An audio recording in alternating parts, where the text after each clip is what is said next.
En esta primera conferencia hablaremos de la confiabilidad de los evangelios.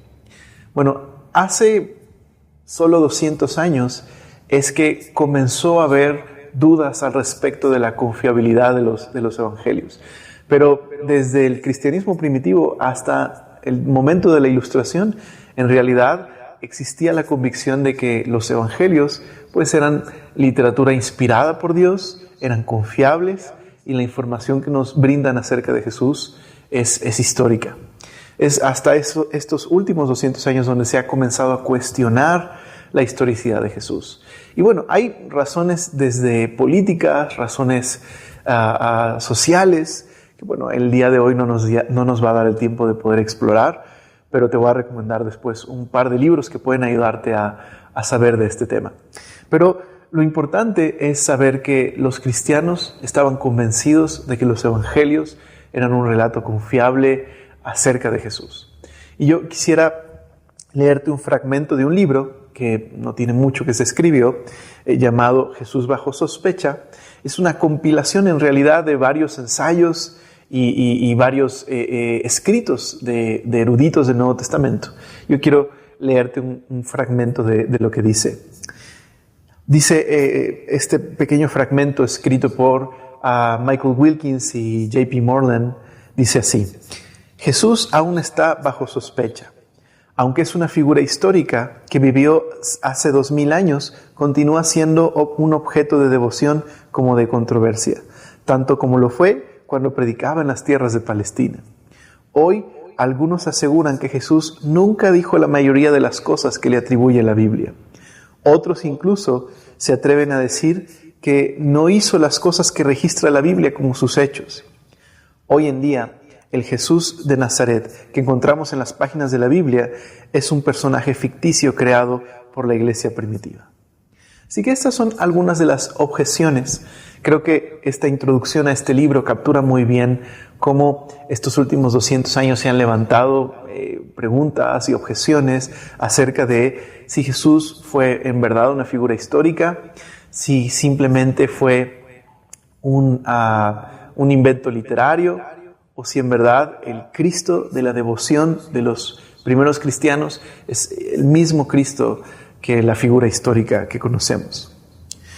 Bueno, como lo afirma el profesor Craig Blomberg en su libro La confiabilidad de los evangelios, desde los días de la iglesia primitiva hasta el tiempo de la Ilustración, como te decía hace unos momentos atrás, todos partían de la convicción de que las escrituras eran inspiradas por Dios. Y por supuesto que reconocían que había diferencias, había discrepancias entre los relatos de los evangelios, pero estaban convencidos que esas diferencias y discrepancias en el relato podrían explicarse si se leía y estudiaba con atención los evangelios sinópticos. Todos partían de la convicción de que estos evangelios eran inspirados por Dios. Entonces ya desde las primeras etapas de la fe cristiana existían los intentos de armonizar las historias de los evangelios. Tenemos, por ejemplo, el Diatesarón de Tasiano, que fue este intento de armonizar las historias de los evangelios. Y esta convicción de que los evangelios eran inspirados por Dios se fortalecía todavía más por el hecho de que estos habían sido escritos por los apóstoles o por algunos de los asociados de los apóstoles. Entonces, por ejemplo, estaba la convicción de que el Evangelio de Marcos había sido escrito precisamente por Juan Marcos, quien había sido discípulo del apóstol Pedro. Y tenemos, por ejemplo, la afirmación de Papías de Hierápolis, así como de Ireneo de León y de Clemente de Alejandría, que efectivamente Marcos fue el discípulo de Pedro y que registró su evangelio a partir de su testimonio. También el evangelio de Mateo, tenemos el testimonio de Papías de Hierápolis, que mientras que Pedro y Pablo predicaban en Roma, Mateo estaba escribiendo su evangelio. Y Ireneo también afirma lo mismo. El Evangelio de Lucas, no tenemos tantas referencias a este Evangelio, pero también tenemos afirmaciones de cómo Lucas, el médico amado, fue el autor de este Evangelio. De hecho, en la introducción del Evangelio de Lucas, se nos da el propósito de por qué fue escrito y a quién está dirigido, al famoso Teófilo. Y también el Evangelio de Juan se da testimonio unánime en la iglesia primitiva de que Juan fue el autor de este Evangelio. De hecho, el fragmento de Muratori, que es una de las primeras listas que tenemos de los libros canónicos, narra precisamente cómo Juan fue animado a escribir este Evangelio y lo hizo de manera que escribió algo parecido al relato de los sinópticos, pero con muchas historias que no aparecen en los evangelios sinópticos. Así que existía esta convicción de que los apóstoles habían sido autores de los evangelios junto con sus asociados. Y aquí hay algo muy interesante, algo que señala el Dr. Craig Blomberg. La verdad es que de los 4 evangelios, el único que tendría, por decirlo así, un buen testimonio en la iglesia primitiva sería el apóstol Juan. Pero si los relatos de los evangelios fueron relatos forjados muchísimos años después de lo que supuestamente están fechados los evangelios sinópticos, bueno, Mateo, Lucas y Marcos no serían las mejores personas si tú quisieras forjar los evangelios. No serían los más populares. Por ejemplo, Marcos, el testimonio que tenemos de él en Hechos es que en algún momento abandonó a Pablo en una de las misiones que estaban realizando. Y luego tenemos a Lucas, del cual sabemos en realidad poco. Sabemos que era compañero de Pablo, se le llama el médico amado, pero no era tan popular como otros, como lo sería Pedro, o como quizás lo sería incluso los evangelios que más adelante se le añadieron precisamente nombres de personajes mucho más populares. Sin embargo, esto le atribuye, le añade mucha más confiabilidad a los evangelios por el hecho de que si alguien hubiera querido inventar sus historias, hubiera elegido quizás personajes que hubieran gozado de mayor prestigio en los mismos relatos que narran los evangelios. Y bueno, Mateo era un recaudador de impuestos que había trabajado para Roma siendo judío y era considerado como un traidor por sus compatriotas. Pero ahí están los evangelios sinópticos y cómo cada uno de ellos tiene suficientes diferencias y suficientes uniformidad en su relato como para saber que no se pusieron de acuerdo y sin embargo estaban relatando los mismos hechos, los hechos de la historia de Jesús. Bien, así que cuando hablamos de la confiabilidad de los evangelios, nos vamos a enfocar el día de hoy en estas 2 preguntas. ¿Podemos confiar en el relato de los evangelios? ¿Es confiable el relato? ¿Tenían la capacidad los apóstoles para registrar y de hacerlo de manera precisa sin las herramientas modernas de las que gozamos el día de hoy? Y segundo, ¿podemos confiar en que la transmisión de los evangelios nos ha llegado de manera confiable hasta el día de hoy? Bueno, esto es de lo que vamos a estar hablando en esta primera conferencia. Así que empecemos por la primera pregunta. ¿Podemos confiar en el relato de los evangelios?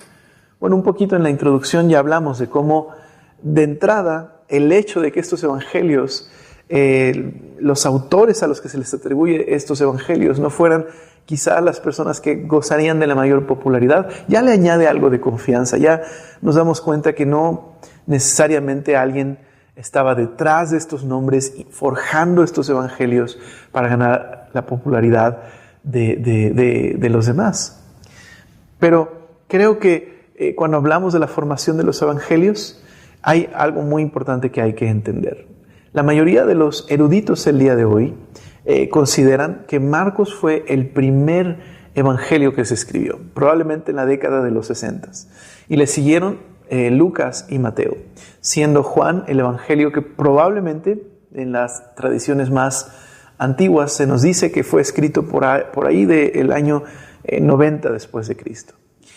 Y incluso algunos, de hecho la mayoría de eruditos está convencido de que Lucas y Mateo se basaron en el evangelio de Marcos para escribir su propio evangelio.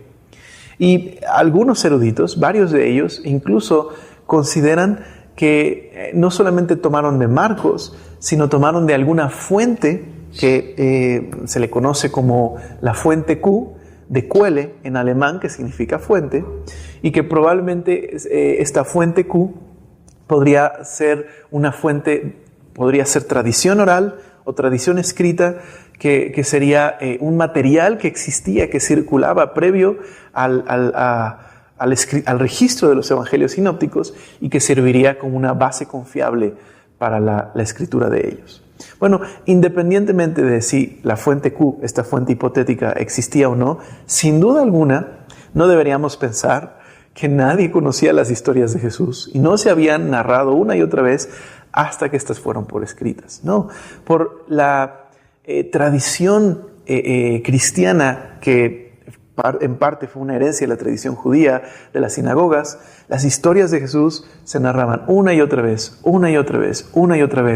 en las iglesias, hasta que evidentemente llegaron a escribirse estos relatos con un propósito muy específico. De hecho, Lucas nos hace ver que existía esta tradición oral y estas narrativas de Jesús que circulaban por toda la iglesia primitiva. En Lucas capítulo 1, del 1 al 4, en la versión NTV, dice así: muchas personas han intentado escribir un relato de los hechos que se han cumplido entre nosotros. Y, dice ahí, se valieron de informes que circulaban entre nosotros dados por testigos oculares, los primeros discípulos. Después de investigar todo con esmero desde el principio, yo también decidí escribir un relato fiel para ti, muy honorable Teófilo, para que puedas estar seguro de la veracidad de todo lo que te han enseñado. Entonces, ¿sabes? Estas cosas no están ocultas. Esta historia de que la iglesia ha ocultado algo acerca de cómo se transmitió en realidad las historias de Jesús no es verdad. En realidad, los evangelios mismos dan testimonio de cómo se formaron. Y Lucas nos dice aquí que había una extensa tradición oral, quizás incluso una forma de tradición escrita, probablemente por la naturaleza de la cultura judía, que era una tradición tanto escrita como una tradición oral muy fuerte. Es probable que los apóstoles hubieran memorizado o incluso hubiera alguna fuente escrita previa a los evangelios, lo que conoceríamos como una primera versión de los evangelios antes de que tuvieran su versión final, la versión editada por los evangelistas. Así que, ¿qué significa todo esto? Bueno, esto significa que hay una gran fuente de confianza en esta tradición que nos ha llegado hasta el día de hoy y que podemos confiar en que los evangelistas relataron los hechos de Jesús tal y como ellos los habían recibido, tal y como los habían aprendido. Bueno, dice 1 Corintios 15, verso 3 y 4, Pablo mismo hace mención de esta tradición que él mismo recibió. Dice: yo les transmití a ustedes lo más importante y lo que se me había transmitido también, a mí también. Cristo murió por nuestros pecados, tal como lo dicen las Escrituras. Fue enterrado y al tercer día fue levantado de los muertos, tal como lo dicen las Escrituras. Así que el Nuevo Testamento está consciente de cómo se formaron sus libros, sus cartas, y fue a través de la transmisión oral y de estos testigos oculares que estaban con vida y que una y otra vez, por muchos años, habían narrado las historias de Jesús y la iglesia las había memorizado y las había recibido y se había hecho todo un cuerpo de autoridad alrededor de los apóstoles y luego fueron puestos por escrito los evangelios. Muy bien. Entonces, ¿cuándo vino el cambio? ¿Cuándo vino el cambio y comenzó a cuestionarse la historicidad y la confiabilidad de los evangelios? Bueno, fue a partir de la Ilustración, que comenzó a cuestionarse si en realidad podríamos confiar en los evangelios. En fin, los evangelios fueron escritos por cristianos. No habría una distorsión de sus historias, no estarían prejuiciados como para presentar a un Jesús divino que no tenía nada que ver con el Jesús de las Escrituras. Bueno, de hecho, Strauss, quien fuera alumno de Hegel y de Bauer, dijo acerca de esto en su vida elaborada críticamente acerca de Jesús. Él rechazó tanto la creencia en los milagros de los evangelios como en el intento de explicarlos a través de quizás una explicación mucho más natural, porque decía él que en realidad los milagros simplemente eran una invención literaria de los primeros cristianos para tratar de explicar en su propio lenguaje y a sus contemporáneos lo que para ellos significaba la persona de Jesús.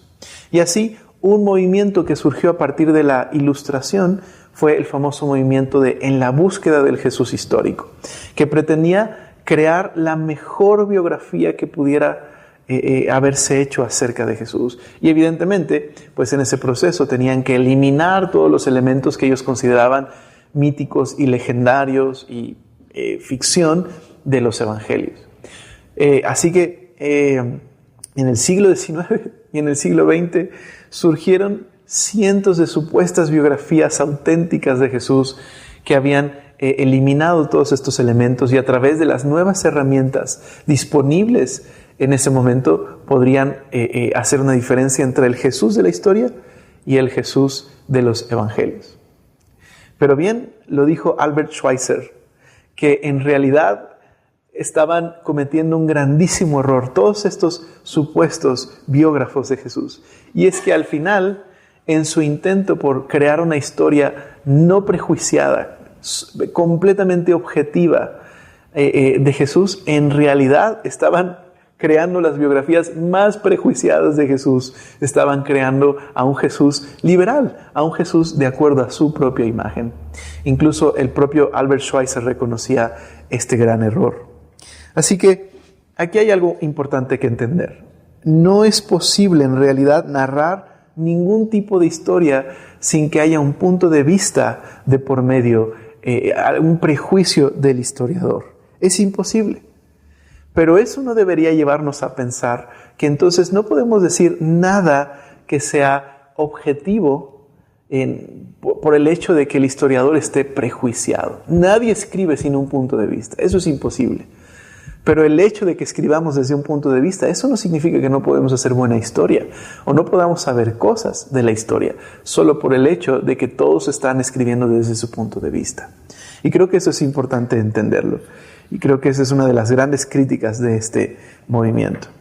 Acerca de, entonces, la confiabilidad de los evangelios, que ya ha sido abordada en estos 200 años por grandes eruditos, tanto cristianos como no cristianos. Bueno, yo quiero compartirte algunos de los argumentos que se han presentado y que sería muy valioso poder recordarlos el día de hoy y que pueden ser muy útiles en nuestra tarea como cristianos de contender por la fe. Y con contender no nos referimos a discutir, pelear, sino con valentía poder presentar la verdad de Jesús ante un mundo que en ocasiones levanta objeciones y que como cristianos se nos demanda una respuesta, y con mansedumbre y con paciencia y con amor creo que podemos hacerlo, podemos defender la fe y mostrar que la fe cristiana es una fe razonable. Hay buenas razones de por qué creemos que Cristo es el Hijo de Dios, que el Cristo es el cumplimiento de las promesas del Antiguo Testamento y que los evangelios narran de manera confiable su vida. Hay buenas razones. Yo quiero presentarte algunas de estas. Bueno, la primera de ellas, como la tenemos en la diapositiva, es que el tiempo entre los eventos que narran los evangelios y cuando estos eventos se registraron por escrito es muy corto. Entonces yo les decía hace un momento en la introducción que el Evangelio de Marcos es muy probable, por la tradición sabemos que se escribió mientras Pedro estaba vivo, y eso significa, Pedro fue martirizado por ahí del año 63, 64, cuando se desató la primera persecución oficial contra los cristianos. Por lo tanto, Marcos no puede estar más allá del 70. Es muy probable que esté en el año 60. Aún si lo pusiéramos en los 70s, todavía es un tiempo relativamente corto del momento en que narran los evangelios. También el Evangelio de Mateo ha sido puesto alrededor de los 70s o de los 80. Pero si confiamos en la tradición de Ireneo, que Mateo estaba escribiendo en su evangelio al mismo tiempo que Pablo y Pedro estaban predicando en Roma, de la misma manera no podemos poner a Mateo más allá de la década de los 60 o de los 70. El evangelio de Lucas es un evangelio que en realidad es el tomo 1, mientras que el libro de los Hechos es el tomo 2. Y el evangelio de Lucas y Hechos están relacionados estrechamente. Probablemente se escribieron a poco tiempo de distancia entre ellos. Y bueno, como bien dice el profesor Craig Blomberg, argumenta de una manera muy sólida que si el el libro de los Hechos termina de una manera muy abrupta, con Pablo todavía vivo predicando en Roma, eso implica que en realidad Hechos se escribió y digamos se concluyó cuando Pablo todavía estaba vivo. Y por lo tanto, si Hechos es el tomo 2 y Lucas es el tomo 1 y Pablo fue martirizado por ahí del año 64, pues Lucas también no puede estar más allá de la década de los 60. Y bueno, Juan es el único de los 4 evangelios que la mayoría de la tradición afirma que este fue escrito en el año 90. Así que aún siendo del año 90, la distancia es muy corta. Entonces tenemos que los evangelios se escribieron entre la década de los 60 al 90. La distancia entre la vida de Jesús en el año 30 cuando su biografía se escribió por primera vez, que es más o menos en el año 60, tenemos una distancia de 30, máximo 40 años entre los eventos y cuando los evangelios se escribieron. Es un tiempo relativamente corto. Hay todavía muchas personas vivas en ese tiempo que vieron a Jesús, que conocieron a Jesús y que pudieron haber rebatido a los apóstoles, incluso de las autoridades que no estaban bajo ninguna circunstancia de acuerdo con los cristianos, podían haber rebatido a los cristianos acerca de la historia de Jesús, pero no encontramos ese tipo de información. Y la razón es porque no había manera de que pudieran refutar a los primeros cristianos y lo que había sucedido. Las refutaciones vinieron mucho después. Y por ejemplo, el Talmud babilónico, de hecho, culpaba a Jesús de hacer milagros al usar la magia. Y eso es lo interesante, porque no está negando que algo extraño y sobrenatural sucedió por medio de Jesús. Le está atribuyendo al demonio y a la magia esos milagros, pero no está negando el hecho de que Jesús hizo algo y que los evangelios narran de manera confiable. Ahora, esto sorprende sobre todo cuando comparas cuando se escribían las biografías de los personajes importantes y muchas de las biografías de la antigüedad distan entre 200 años, 500 años y a veces hasta 1000 años de los eventos originales. Los evangelios, 30 años, 40 años. Así que eso es algo a tomarse en cuenta. Eso creo que es una evidencia que podemos poner ahí y que vale la pena examinarla, vale la pena tomarla en cuenta. ¿Qué más podemos añadir? ¿Qué otras cosas se han argumentado al respecto de la confiabilidad de los evangelios? Bueno, el alfabetismo en el judaísmo del primer siglo. Y creo que este también es un punto muy importante. ¿A qué nos referimos con el alfabetismo en el judaísmo del primer siglo? Bueno, el judaísmo en particular en este tiempo, en el primer siglo, era una cultura de una alta tradición tanto escrita como oral. Una tradición que pasó a los primeros cristianos y que se refleja en la cantidad enorme de manuscritos que nos han sobrevivido hasta el día de hoy. Alrededor de 25,000 copias antiguas. Así que era una tradición una tradición tanto oral como escrita. Y de hecho, los cristianos fueron los que popularizaron el formato de códice. Los libros antes estaban en el formato de rollo, pero a partir de la popularidad de los manuscritos cristianos y la necesidad de copiarlos y extenderlos por todos los centros cristianos en el mundo antiguo, es que empezaron a compilarse los evangelios, empezaron a compilarse las cartas de Pablo y a popularizarse el formato de libro, el formato de códice. Entonces, Tengo aquí un pasaje en Hechos, déjame leerte como dice la diapositiva. En el día de descanso fueron a las reuniones de la sinagoga después de las lecturas acostumbradas de los libros de Moisés y de los profetas. Los que estaban a cargo del servicio les mandaron el siguiente mensaje: hermanos, si tienen alguna palabra de aliento para el pueblo, pasen a decirla.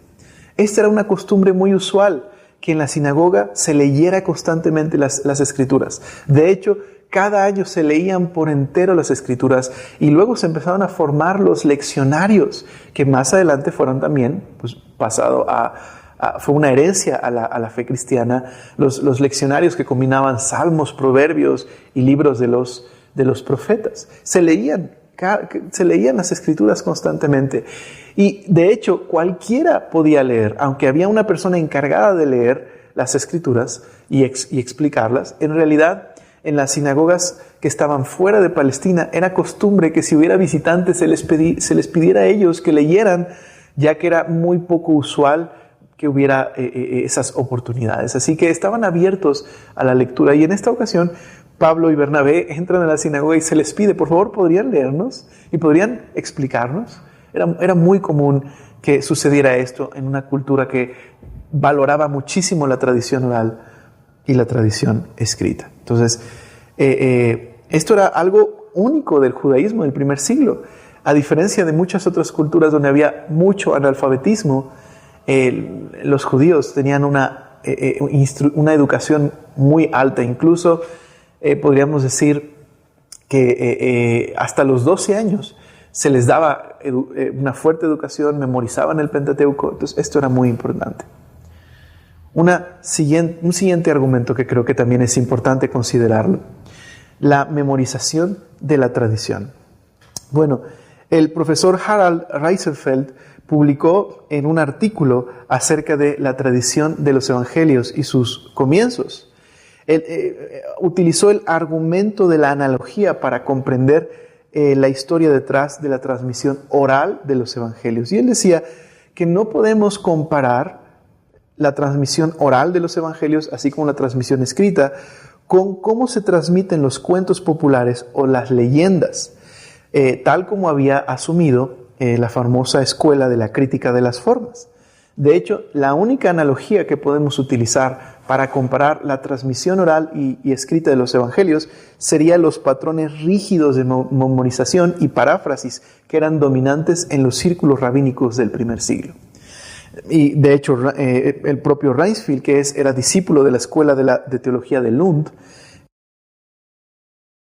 la escuela de Uppsala, argumentaba que era muy probable que Jesús hubiera hecho que los discípulos memorizaran todas sus enseñanzas, ya que eso era lo común en los círculos rabínicos. Y Jesús, considerado como un rabino, probablemente hizo que sus discípulos memorizaran sus historias, sus enseñanzas, y entonces las dispersaban cuando las relataran cuando eran enviados a la misión.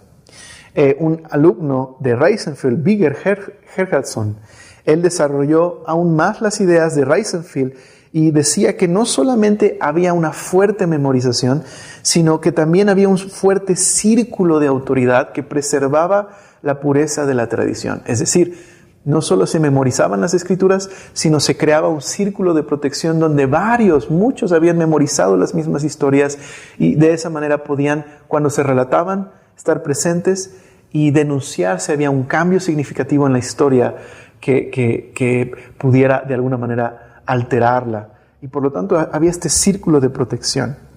También el erudito alemán Rainer Reiser, en su disertación doctoral en Tübingen, demostró que hay buenas razones para creer que los discípulos preservaron con confiabilidad las enseñanzas de Jesús de una manera precisa. Yo te las quiero compartir. Él dijo esto: Jesús enseñó con autoridad como lo habían hecho los profetas del Antiguo Testamento. ¿Eso qué significa?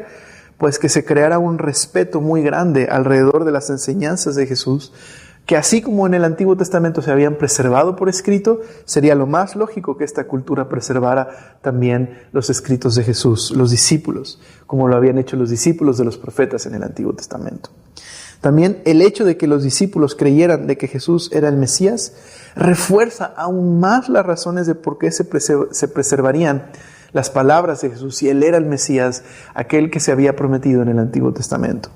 Una tercera cosa es que el 80% de las enseñanzas de Jesús están en forma de dichos de sabiduría, llenos de imágenes comunes, muy comunes a la poesía hebrea.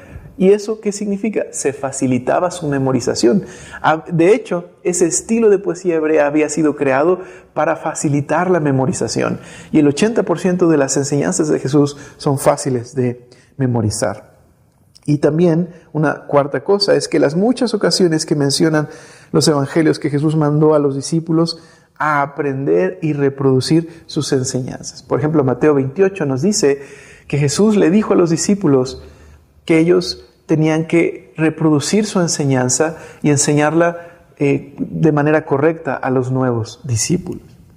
Una quinta cosa que menciona Reinser es que la educación básica de los hombres hasta los 12 años era algo muy común en la práctica del judaísmo del primer siglo.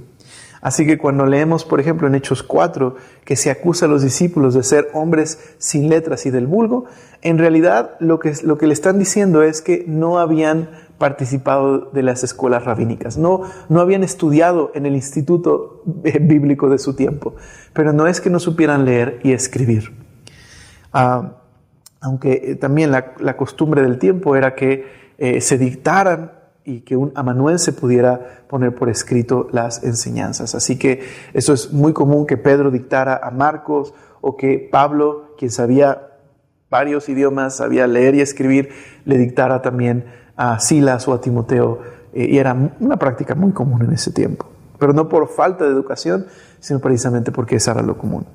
Y una sexta cosa es que Jesús tenía la intención de que los discípulos pudieran reproducir sus enseñanzas y por lo tanto hay buenas razones para que lo hicieran de manera correcta.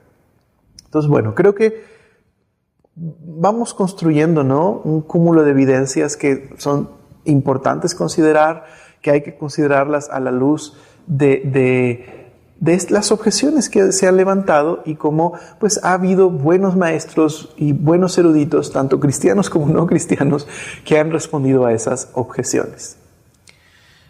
Siguiente, la transmisión flexible dentro de los límites fijos.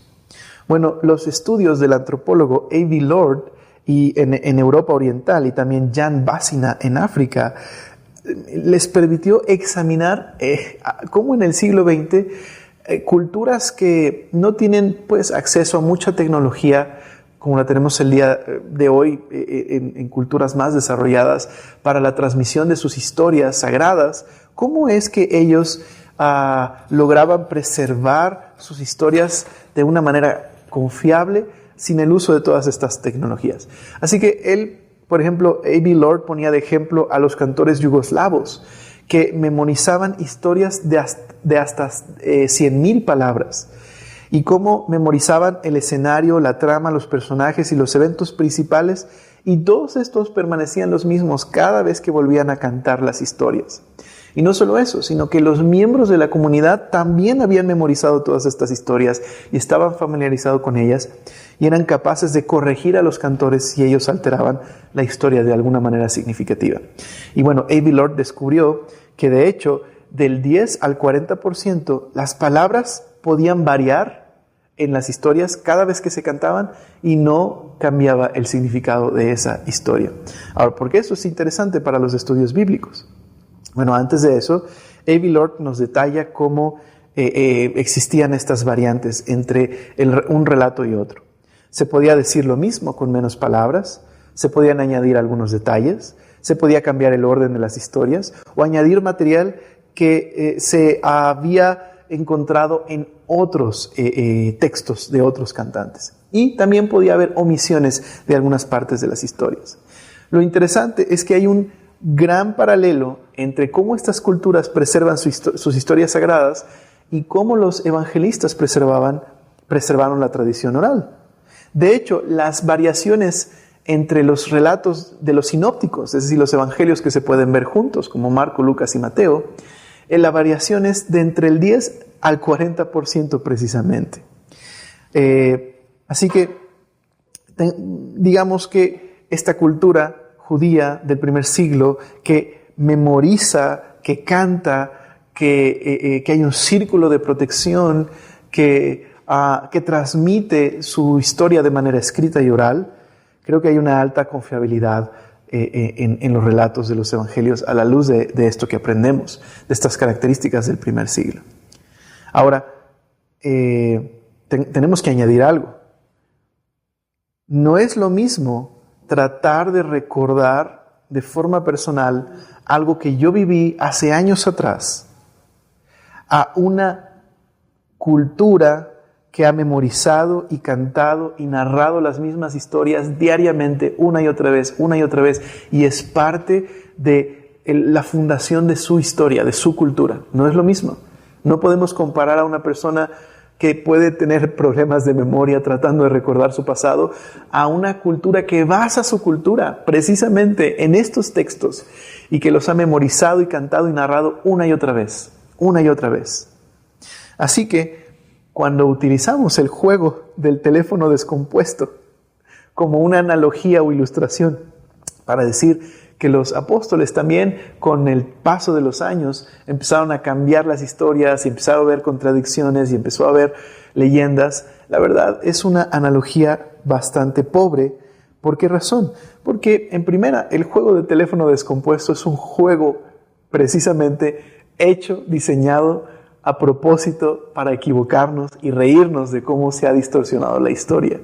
No podemos tomar ese juego y usarlo como una ilustración para hablar de una cultura celosa hasta los tuétanos que ha memorizado sus historias, sus tradiciones y que las narra y las canta y que todos están inmersos en esas historias y que para ellos es su vida.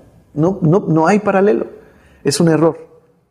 Así que, bueno, creo que eso es importante. Bueno, antes de terminar esta conferencia, déjame solo mencionar un par de cosas acerca de cómo se preservó el Nuevo Testamento hasta nuestros días. Hay muchísimos más argumentos, por el tiempo no podemos examinarlos todos, pero lo que hemos visto esta mañana, esta cultura de memorización de la tradición, estas características importantes de la cultura del primer siglo, así como el alfabetismo, un alto alfabetismo que había en el judaísmo del primer siglo, así como el hecho de la motivación de los apóstoles en narrar las historias de los evangelios, creo que son buenos argumentos y que tenemos que considerarlos y que nos muestran una gran probabilidad de confianza en los evangelios. Bueno, ¿cómo se preservó los evangelios hasta el día de hoy? Digamos, ¿cómo se preservó el Nuevo Testamento? Bueno, en el mundo antiguo existían centros de copiado. Teníamos centros de copiados en áreas urbanas, en donde las iglesias estaban bien establecidas. Tenemos centros urbanos en Roma y en Asia Menor y en Siria y en Egipto, por ejemplo, Éfeso, Antioquía y Alejandría. Y las cartas de los apóstoles, las cartas de Pablo y sobre todo los evangelios fueron copiados innumerables veces. Había muchas copias. Por lo tanto, se empezaron a formar familias de manuscritos alrededor de estas ciudades importantes. Bueno, ya cerca del año 300, en el 310, se desató una de las más grandes persecuciones por mano de Diocleciano y luego su sucesor Galerio. Y la cantidad de manuscritos que se quemaron, que se eliminaron, fue mucha, fue una gran cantidad. Y sin embargo, la cantidad de manuscritos que nos han sobrevivido hasta el día de hoy es demasiado vasta a comparación de otros libros antiguos. Así que es algo importante examinar la cantidad de manuscritos antiguos que tenemos el día de hoy que han sobrevivido a pesar de cuántos fueron destruidos. Bueno, para el tiempo de Erasmo de Rotterdam, un erudito humanista en el Renacimiento, produjo la primera edición del Nuevo Testamento basada en los idiomas originales, basada en manuscritos que recopiló, que se conoce como el texto Receptus, o también el texto bizantino, o también el texto mayoritario. De hecho, el texto Receptus fue la base de varias Biblias en inglés, en español, en alemán. Y bueno, tenemos ese Nuevo Testamento, el texto Receptus, que es uno de los manuscritos antiguos, basado en uno de los manuscritos antiguos más confiables, pero también a partir del año 1800 al 1900 se descubrieron miles de manuscritos más antiguos, y a partir de ellos se formó las nuevas ediciones modernas de Nestle y Aland, que encabezaron un equipo precisamente de eruditos para la formación de esta nueva base textual. Y de hecho, bueno, ahí hay una fotografía, ustedes la pueden ver. Este fue el comité de la Sociedad Bíblica en la formación de una nueva base textual a partir de manuscritos más antiguos, que se convierte en la base textual de ediciones modernas, como la NBI y algunas ediciones modernas. Así que esto no se ha hecho en oculto, ¿me explico? No es que están ocultando manuscritos e historias acerca de Jesús que nadie sabe. No, esto se hizo a la luz del día, y esto es parte de todo el proceso de erudición de años, y nos han llegado hasta el día de hoy sus historias. Bueno, si comparamos los manuscritos de los historiadores con el Nuevo Testamento, descubrimos esto. Por ejemplo, Livio, los manuscritos más tempranos que tenemos de Livio están fechados alrededor de 300 años después del original, 300 años, y solo tenemos 30 copias. Tácito, sus manuscritos más tempranos son del siglo IX, y pasaron unos 800 años entre el original, y solo tenemos 3 copias. O Suetonio, sus manuscritos más tempranos fechados en el siglo IX, y alrededor solo de 200 copias. En el Nuevo Testamento tenemos tan solo 30 años entre los evangelios y los eventos originales. Y ya para el año 200 tenemos muchísimos nuevos testamentos completos que se han descubierto. Y en cuanto a manuscritos, tan solo en griego tenemos alrededor casi de 6,000 copias, tan solo en griego. En latín 10,000 copias. En otros idiomas como el copto siriaco tenemos otras 10,000 copias. Alrededor de 25,000 manuscritos. Y cuando se compararon todos estos manuscritos, se descubrió algo muy interesante. Tan solo el 75% de las variantes entre manuscrito uno a otro, tan solo el 75% es de naturaleza ortográfica. No altera para nada el significado del texto. El otro 24% en algún grado puede cambiar el significado del texto, pero no de una manera significativa, importante. Y las únicas variantes que son realmente un cambio significativo en el texto solo representan el 1%. Y de ese 1% no hay ninguna doctrina cardinal que se vea afectada en esta variante. El nacimiento virginal, la Trinidad, la encarnación, la divinidad de Jesús. El Nuevo Testamento es el texto antiguo con mejor testimonio textual hasta el día de hoy. Bueno, vamos a detenernos en este momento, pero quisiera solo llegar a esta conclusión. Creo que hay mucha información muy valiosa que podemos examinar a partir de lo que hemos visto el día de hoy. Y al final te voy a recomendar muchos de los libros en los que está basado las diapositivas y las enseñanzas de hoy. Lo que quiero decirte es que sí se han levantado objeciones al respecto de los evangelios, pero ha habido respuestas de cientos de eruditos y muchas veces pasan desapercibido o no se mencionan que ha habido respuesta a esas objeciones. Y yo simplemente quiero presentar el día de hoy cómo ha habido respuestas, buenas respuestas, y no solo de cristianos, incluso de no cristianos han desafiado las objeciones que se han levantado respecto a los evangelios.